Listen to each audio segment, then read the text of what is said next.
welcome everyone to our last installment to the Sam Steele Seminar Series. We've had a pretty long journey so far, and I think there's a lot of people that deserve credit into putting this together, such as our ACT Club, of course, and then looking up on our people that are graduating this semester, like Annalisa Miller and Rebecca McCarty. And so thanks to their work and efforts, we're able to put some stuff on like this that's just meant to inspire and bring back some good blood into the university. And I think it's a pretty good motivation to start up again next year and continuing our series as well. And so we do want to appreciate you, Dr. Roybal, for coming today and representing the alumni of our ACES College.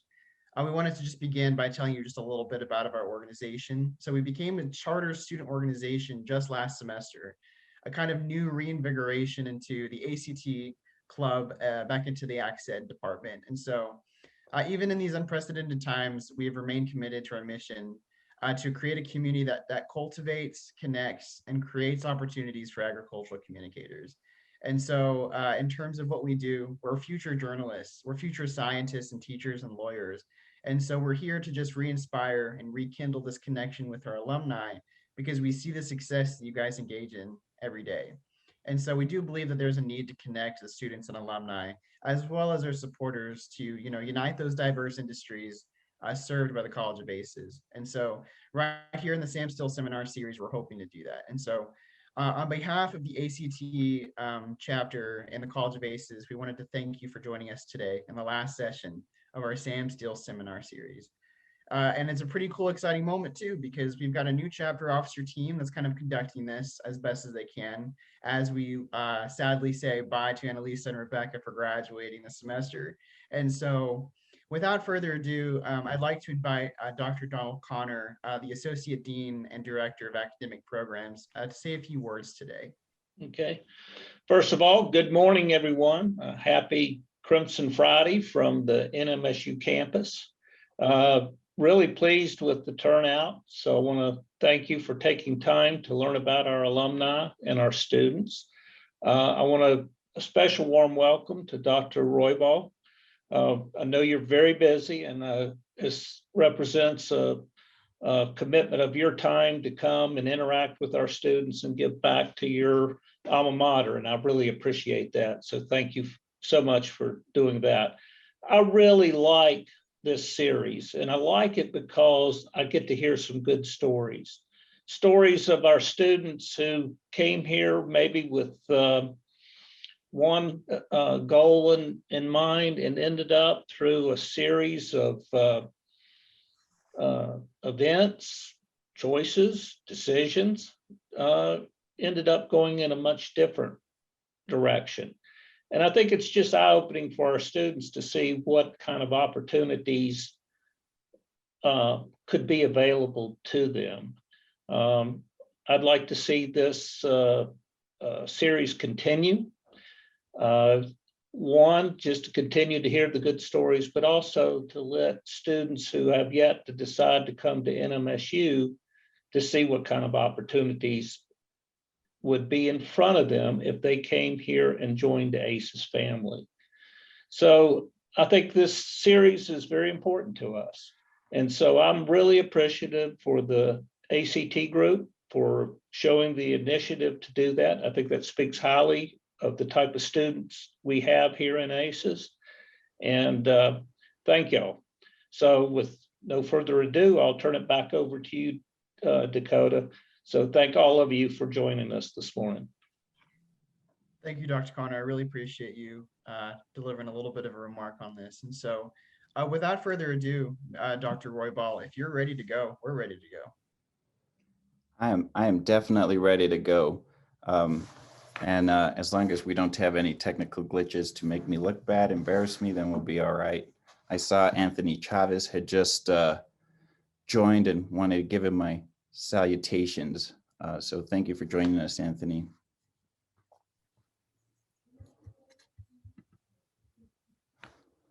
So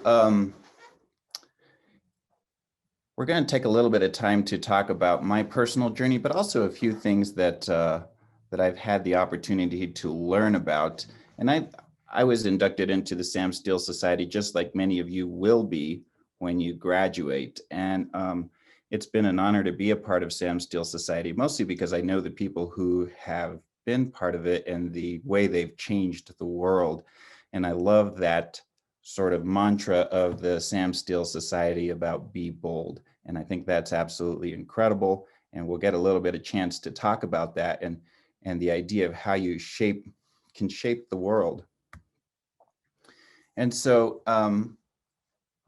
we're going to do kind of a little bit of a historical analysis on success. And so, you know, success doesn't just happen. I think in many ways, a lot of us feel we stumble upon it, but it's really not true. And if we can go through, kind of look at historically, what do you need to do to reshape the world that you live in?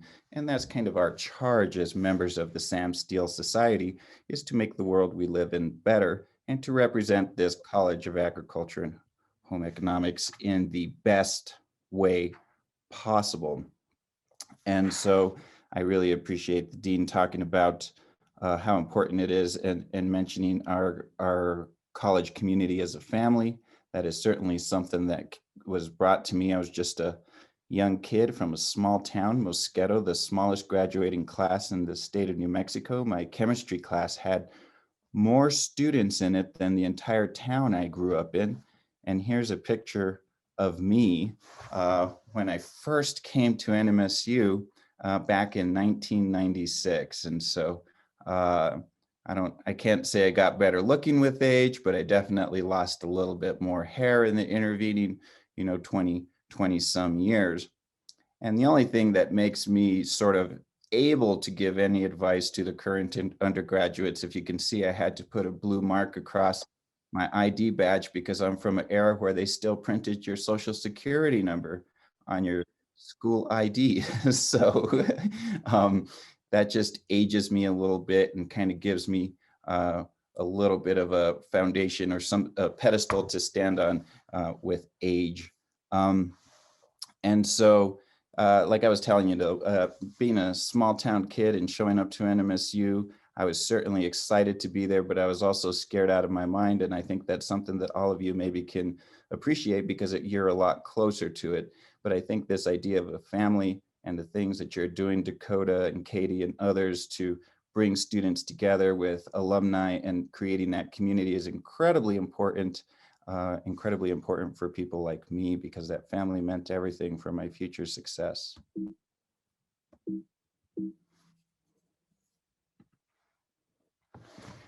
So we're going to go through some of the characteristics, and I love reading about history. And so what makes a successful person? Well, it's also the same characteristics that make a successful nation and a successful empire, if you will. And so if we study world history, we can get an idea of some of the ways we have to behave as individuals if we really truly want to change the world that we live in.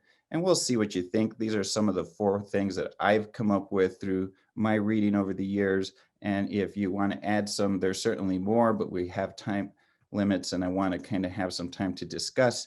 But these will be kind of fun. And I'm going to draw some parallels and hopefully you won't go to sleep. So let's jump into some of the things I wanted to talk about. And the first thing that I would advise all of you is to keep your appetite for adventure. And all of you who are still in school and graduating, it's a super exciting time. And I would say that none of you are probably very risk averse at this point in your life. And I would ask you to continue that through the rest of your life. And so what do we mean by keep an appetite for adventure? I would say just number one, and the easy one, is to always try new things. This is me on a cave expedition up in the Grants area. And good thing I was skinnier then, or I probably wouldn't have been able to squeeze through those rocks to get back out of there. And I'd be giving this talk via Zoom from the bottom of the cave somewhere. So let's think about some important adventurers that have been throughout the course of history. So who is this guy? So Christopher Columbus. And so there may be some eye rolling we're going to spend some time talking about Christopher Columbus, because unlike the rest of the world, I do believe that we cannot afford to forget about our histories.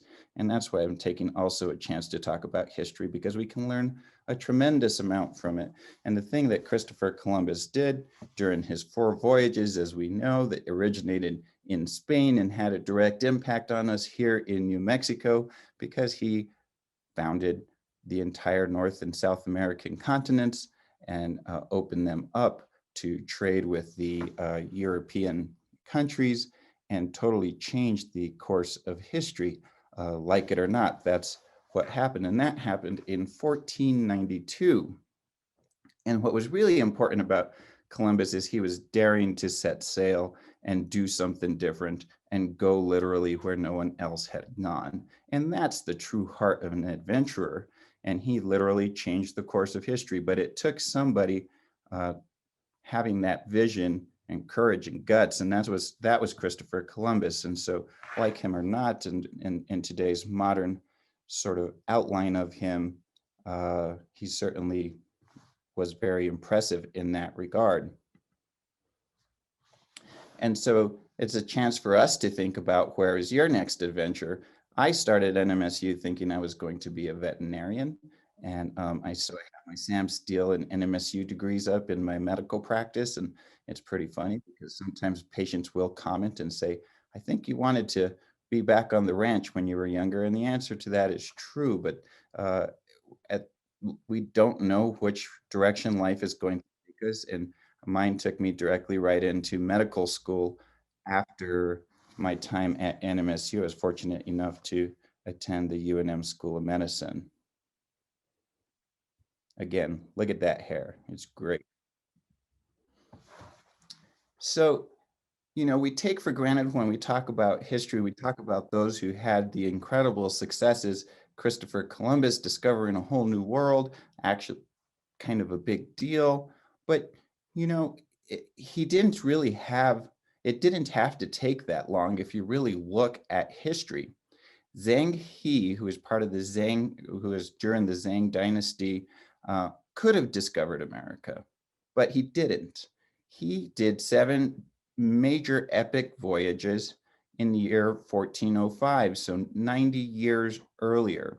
His ships were bigger, carried more men, were better equipped, had the same navigational skills as far as we know, but and was equipped to go on just these massive voyages, and instead ended up just kind of sailing around the tributaries around China, and didn't set sail across the Atlantic.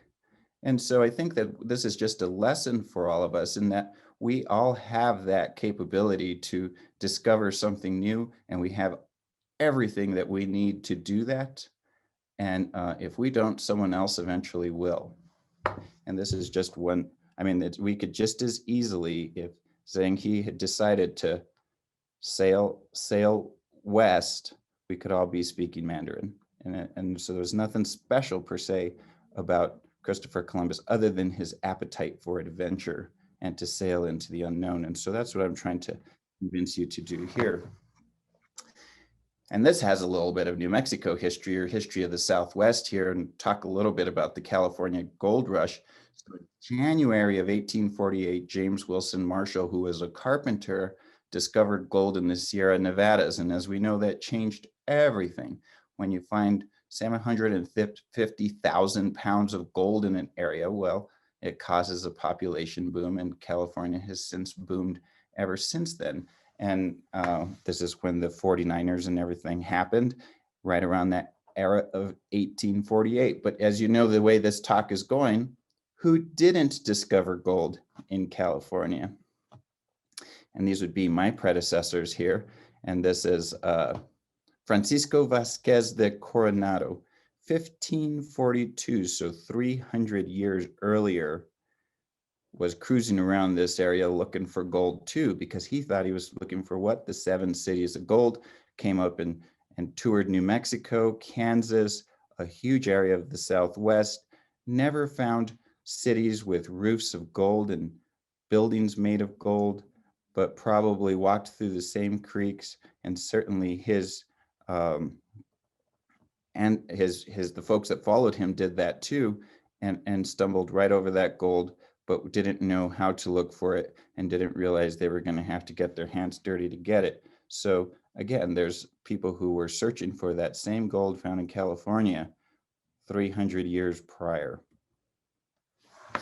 And so here is the thoughts just from my life is, hopefully, as all of you are making big decisions, this is the era and the decade of your life that you're going to really change who you are and define who you are. And I would ask you to please, when you're making those decisions, to keep a sense of adventure. Don't take the safe route. And this is a beautiful photo, but I think the other thing is, don't expect smooth sailing. To get where you want to go, you're going to cross some rocky seas.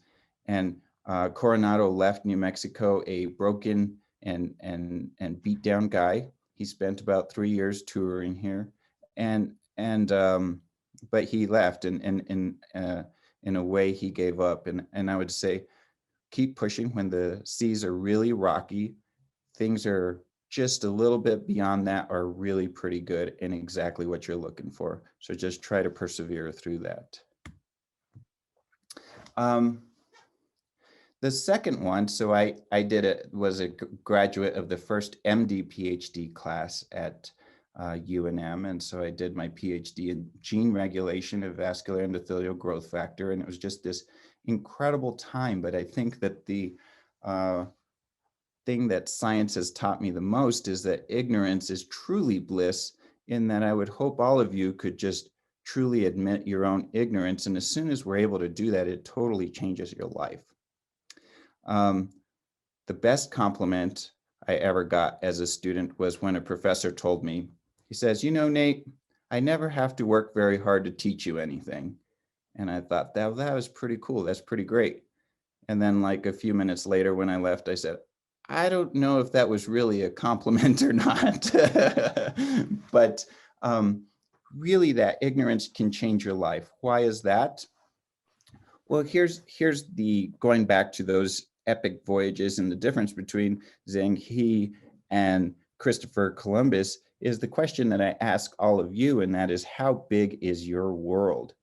And the original maps of the world just had Asia and Europe and Africa, and that was the extent of their world, and nothing existed beyond that. And it wasn't until maps started to be made that showed that there was unexplored territories and a big gray area that just said unknown, that really the adventure got woken up in all of us to kind of move forward and explore and go on big expeditions. So try to expand how big your world is. And that's what ignorance will allow you to do, that when you can admit to yourself that you just don't know everything.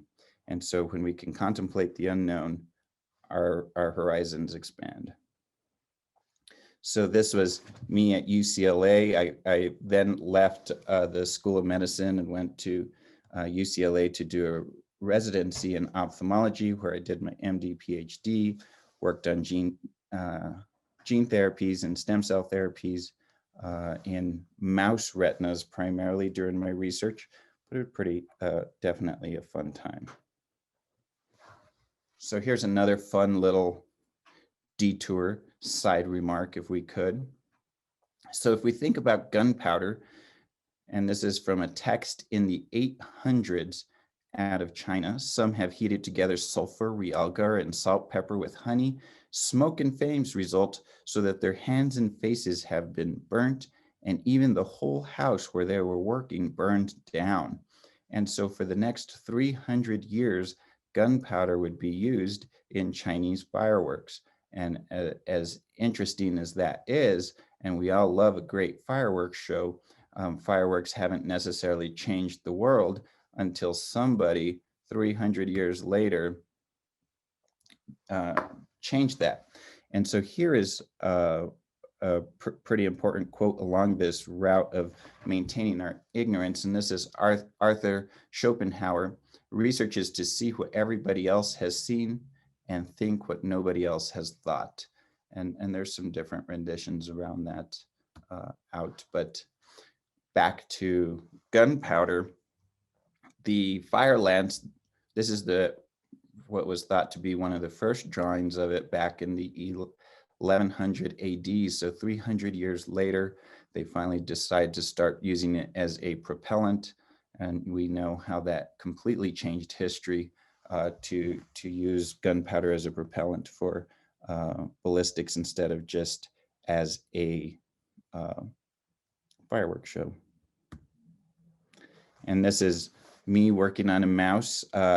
So my animal science degree did come in handy.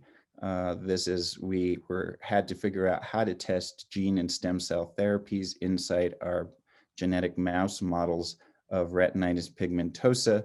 The mouse eye is about 60 times smaller than the human eye, and we had to pioneer a way to inject into the subretinal space, less than a fifth of a millimeter big, into a mouse eye, these different cells and gene therapies. And here's kind of one of the contraptions that we did. And here that you could see the enlarged mouse eye in the computer screen behind us with a endoscope and a glass rod.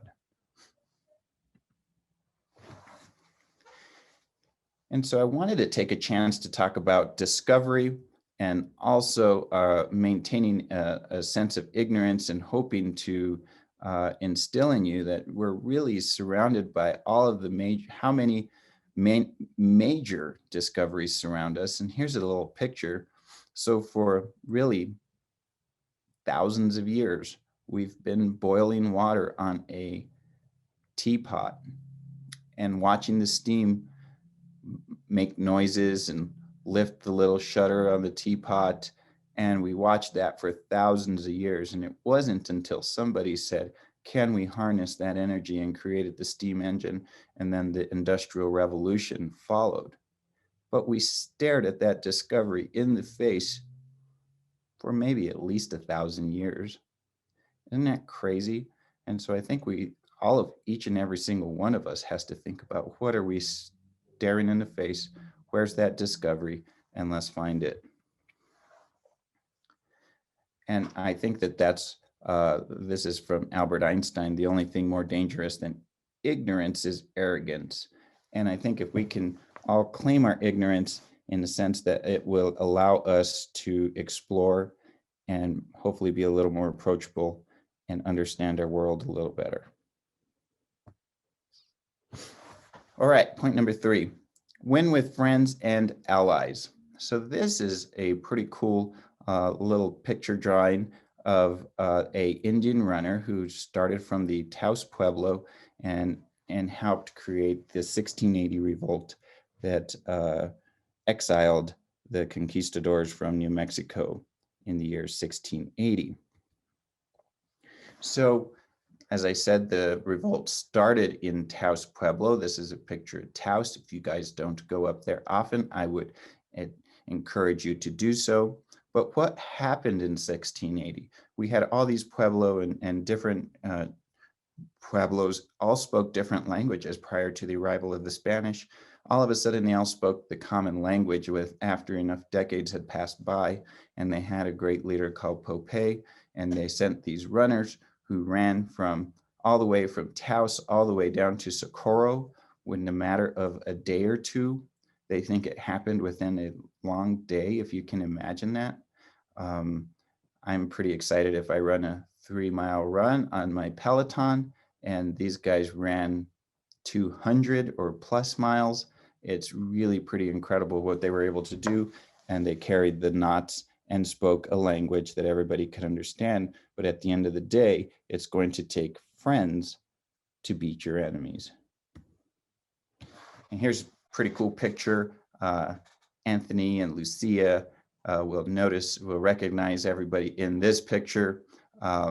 Jennifer and Elizabeth, and of course, my dear friend, Don Lindsay, who was so instrumental in creating the hospitality for me. Anthony Chavez worked in that when I was a college ambassador, and Dr. Lindsay made it okay to be a part of the family, and he treated us like family. And so that's why we all loved him so much.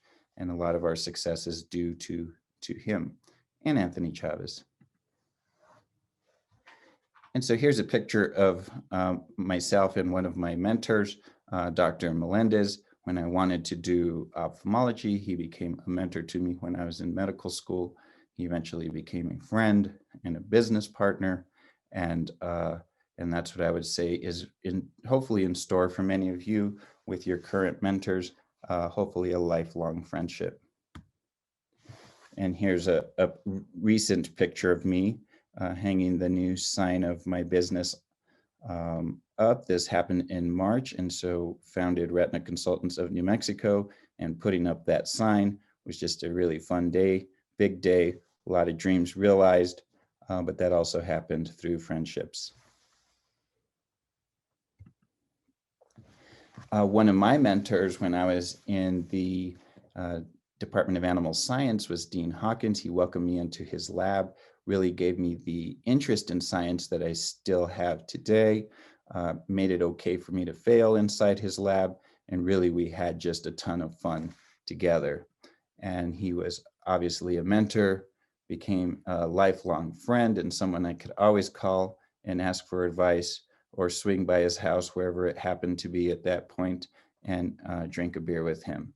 And so in honor of Dr. Hawkins' memory, we have the Dean Hawkins Reproductive Physiology Scholarship, which we'll talk a little bit more about in the next few minutes as a way to give in return, but it's an endowed scholarship and should start, the first student should get that scholarship in August. So it's super exciting and just a tribute to a man who changed my life and the lives of many of us who knew him.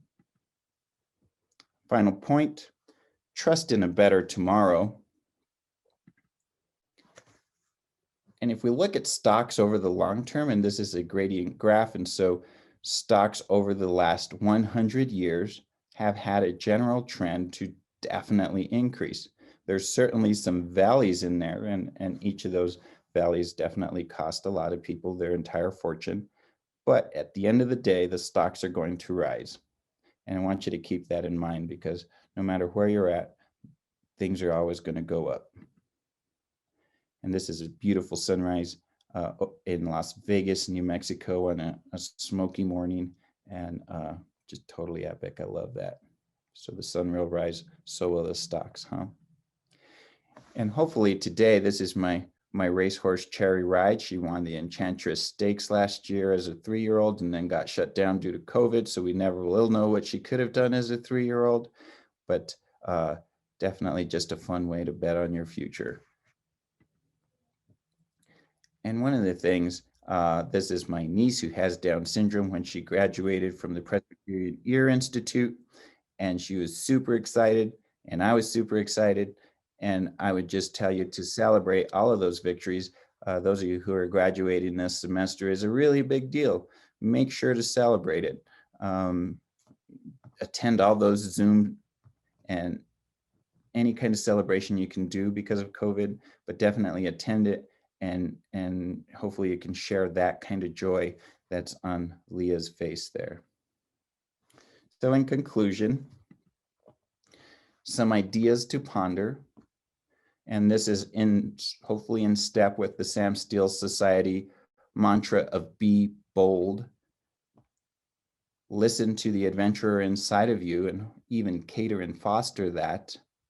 Maintain that ignorance of a scientist that'll continue to expand your horizons when you can admit that you don't know enough about the world around you. Make as many friends as possible. That's the best way to ward off enemies. And finally, believe in a better tomorrow, because that's what gets us all out of bed and gets us working hard when we do believe that tomorrow is going to be better.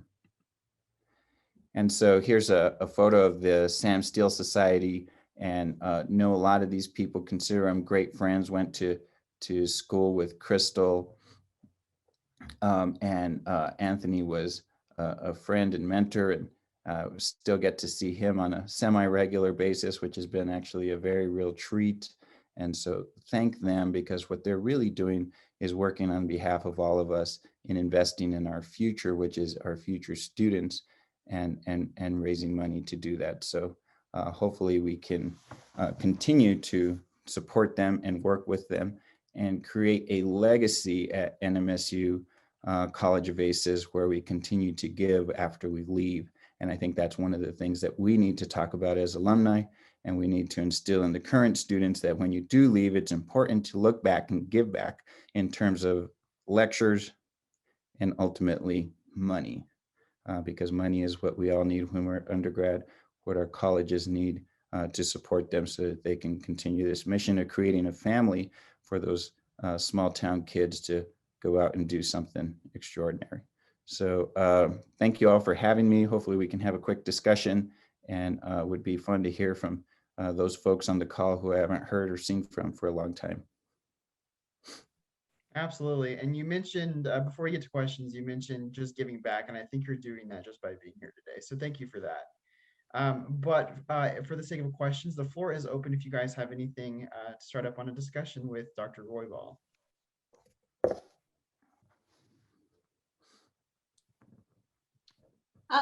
Hi, I'm Jean Hertzman from HRTM. Just wanted to say hello. It's great to see you, and it was so nice to hear you talk about all the alumni, Anthony, that's on the call, and to see Don and Betty Lindsay in their younger days, since they're still really involved with the college and HRTM. So it's, I think it's so great for the students to hear about the mentors and how you're still connected with so many of them.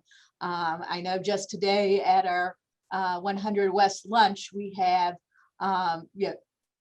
2 alumni from out of town that are going to be here. One's from in North Dakota, and one's in Washington, D.C. But of course, coming to Las Cruces, they just had to come to HRTM to see us. So it was nice to hear that, the importance of those connections from you.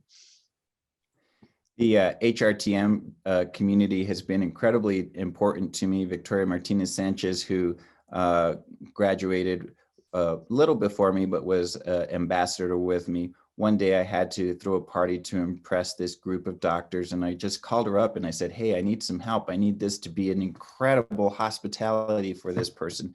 And boy, did she just put out an incredible spread for us. It was amazing. So yes, friends matter. Right. And, Antonia, his sister, does an incredible amount for us and the hospitality community there.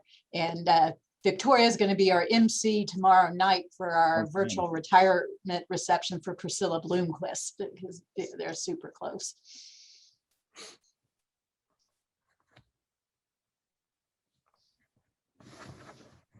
So for those of you who don't know Victoria, she is a vice president or assistant dean. I always introduce her as Madam President. But anyway, she is at CNM and is the curator and creator of the brewing department and a lot of the hospitality stuff happening at CNM. So she's kind of a big deal, and also just incredibly giving, and someone who I definitely consider family and am very proud of. Amazing NMSU graduate.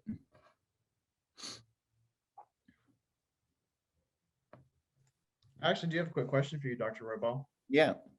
How do you think your role as an ACES student contributed to your success as to being a doctor? Good question. And I think that those are, when we talk about some of the mentors, Dean Hawkins that I had, who really helped me through science. And the thing is, I was an animal science major, and so I had this fantastic applied biology degree. And it was a degree that I could be interested in because I grew up on a ranch. It was what I wanted to do.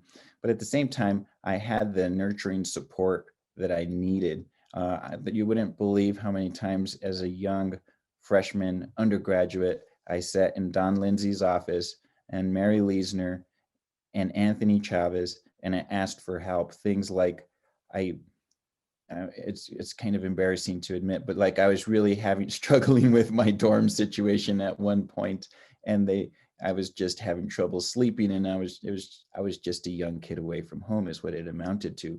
But they really took time to talk to me about it, help me sort it out.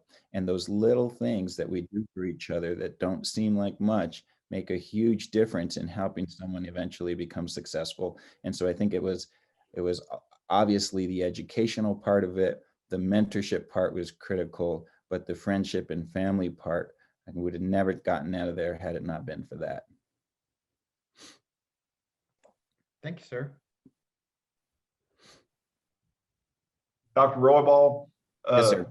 Steve Fraze, I am the department head here of the Agricultural and Extension Education. And I too knew Dean Hawkins, his family and all very well from my time in West Texas at Texas Tech and everything, and Clarendon and all, and everything. So I appreciate that about Dean, because he was a good friend and everything. In our past history and all. But one of the things I appreciated about it was your talk was in talking about history and everything. And since I've come to New Mexico State, the Sam Steele Society has been very intriguing to me as far as that historical significance and everything. And I think one of these days, years from now, the history of the Sam Steele Speaker Series will have your name as well as our other two speakers on it of where this started and everything. And it's something, and I attribute this all to the students and their advisors, Shannon Norris and Nellie Hill, because they really took a passing idea that I had one day and really ran with it and got this all established and everything. And I think this is going to be one of those traditions that we've got started of reconnecting alumni back to the students and everything. It's going to be very important for many, many years to come and everything. I just wanted to say thank you for being a part of this initial year of this series and everything. And one of the difficult things has been the COVID deal, and I think everybody is zoomed out, but Zoom has allowed us to go out and get individuals that otherwise we might not have been able to schedule, like yourself, because taking an hour of your time on a day when you could be seeing patients and everything is tough. But if we had to get you to Las Cruces to do this, it might have been impossible for your schedule and everything. But we do thank you for taking this time today and realize that this is a recorded session. We're going to have these around for a long time. So this talk does not end today. It will continue to live on in the world of the cyberspace and different Facebook and all for a long time. And you'll be reaching lots of other people in the future with this same time you spent today with the people here. Thank you so much for that. And I did put my cell phone number in the chat. Any of you who want to ask questions, I'm certainly here for you. And if you want to point out some of my historical misgivings, that would be fine as well. So please call. Happy to help you in any way I can. I do want to say that I do know lots of specialist physicians, doctors of various areas that were animal science in their undergraduate degree. And so to me, that is almost a recommendation more so than a negative. When somebody talks about seeing your diploma, one of my good friends is an orthopedic surgeon in Lubbock. And he was animal science, but more specifically, he was meat science and cutting up meat. All he figured out that he could be a surgeon on knees and do a lot of knee replacement on those joints and everything. Is probably the most successful knee replacement doctor in West Texas. Well, the beautiful thing about it, and those of you who are mentoring and counseling undergraduates, and these degrees are just so great. The reason why is because an animal science degree, we don't always end up where we think we're going to when we start out on our way from college. I thought I was going to head down one path and ended up down a completely different one. But I think having a degree that opens up as many doors as possible is incredibly important. And that's what animal science did, is it obviously opens up the veterinarian, the MD world. And then there's also just a tremendous job market after that if you have that degree, compared to, say, your regular biology degree. And those are the things that I do tell students, is get something that you can earn a living with if you and can open up as many doors as possible. And I think that's that's one of the truly secrets of the ACES College, and I think could be screamed from a mountaintop for those undergrads who are looking for degrees that they can work directly out of undergrad or go on to professional schools afterwards. That is your college. Can you hear me now, Nathaniel? Hey, Anthony. How you doing? I'm Hey, good. thank you for all the kind words and everything else. You know, we had some really good times when I was there in the College of Ag and you guys were all students. So one question I would like to ask is, how did you decide to come to NMSU? I mean, you're coming from such a small community. I know a lot about your family and everything else, but how did you pick NMSU over going to Colorado State or Alamosa or UNM even, or even Highlands? Yeah, I think it was NMSU. I had gone there for a 4-H conference, so it was something that I was somewhat familiar with, and had spent some time for the state 4-H conferences and stuff at NMSU. I thought it was just incredible, and I wanted to do animal science, and in my head it was the best at that time, and in my head it's still the best at this time. So congrats to all of you for staying excellent. But you know, there wasn't my horizons were pretty much set on NMSU, and NMSU was a faraway college. You're right; it could have been Highlands or UNM, which are much more close to home. Thank goodness I was able to take that leap into NMSU, but it had to do with a lot of the outreach that NMSU does to high school students. Otherwise, I probably would not have been comfortable enough to make that jump. I would think that that's probably one of the biggest negatives we've had in the last year with COVID is not getting students to campus. And I've always said that is the key to recruitment is getting them on your campus to visit and let them see it firsthand and everything. So thank you for that note, Dr. Roybal. Absolutely. I think the thing that, you know, NMSU compared to UNM is a college community. Las Cruces is definitely a college town, even though it's exploded in the last 20 years. And that really gives a different feel for students in the community that surrounds them. So I just think you are the premier undergraduate institution in this state. Absolutely. Ladies and gentlemen, as we begin to wrap up, are there any further questions for Dr. Roybal? If not, ACT would like to extend its most sincere thanks to you, Dr. Roybal. We really appreciate you. Thank you for spending so much time with us. Thank you for the interview. Thank you for all the communication. And thank you for coming in and giving an absolutely wonderful presentation. We appreciate your time. ACT would also like to thank all of our attendees this wonderful morning. Thank you for coming. Thank you for being engaging. As usual, we always appreciate your support. It's been an absolutely wonderful experience putting on the Sam Steele Seminar Series. We would also like to thank the individuals who made the Sam Steele Seminar Series possible. Thank you to Dr. Fraze and Dr. Connor and all of the faculty who helped kind of get this program off the ground. A special thanks to Dr. Norris and Dr. Nellie Hill, who pushed ACT along and gave us all of the help we needed when it was just small things to really big things. We could not have done it without you. We would also like to thank Annalisa Miller and Rebecca McCarthy. You two are some of our closest friends, and we're so excited for you to go off. Excuse me. So thankful for what you've done for us, and so excited to see you and what you will be doing in the future. You'll be greatly missed by ACT. So thank you for all of your hard work this year. We really appreciate all you've done for us, and we are so excited to see you go on and succeed into the future. And thank you to all of the ACT members as well. Thank you for all of the hard work. Thank you for those late nights spent getting everything put together, all of the videos, all of the promotional materials. It was absolutely wonderful.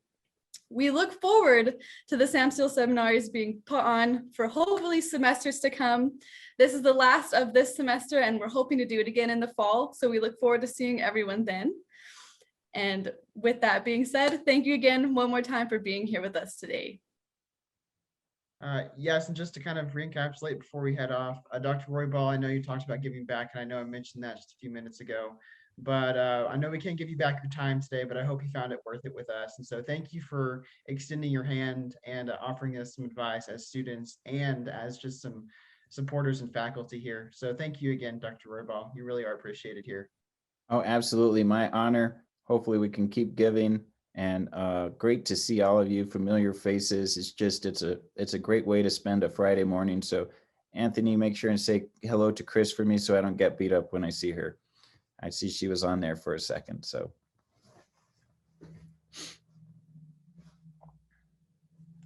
And with that, if there's no other further questions, you guys are free to go. But again, Dr. Roybal, thank you. And thank you for everyone that's attended today. It's really much appreciated.